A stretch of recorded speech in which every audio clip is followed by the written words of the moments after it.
لا تحزن إن الله معنا لا تحزن إن الله معنا۔ السلام علیکم ورحمۃ اللہ وبرکاتہ۔ خیر و برکت اور رزق میں ترقی۔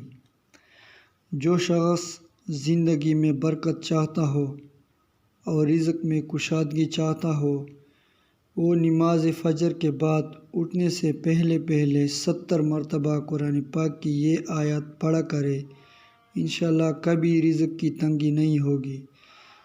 اعوذ باللہ من الشیطان الرجیم، بسم اللہ الرحمن الرحیم۔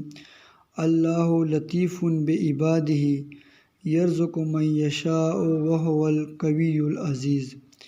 اللہ پاک عمل کرنے کی توفیق دے، آمین ثم آمین۔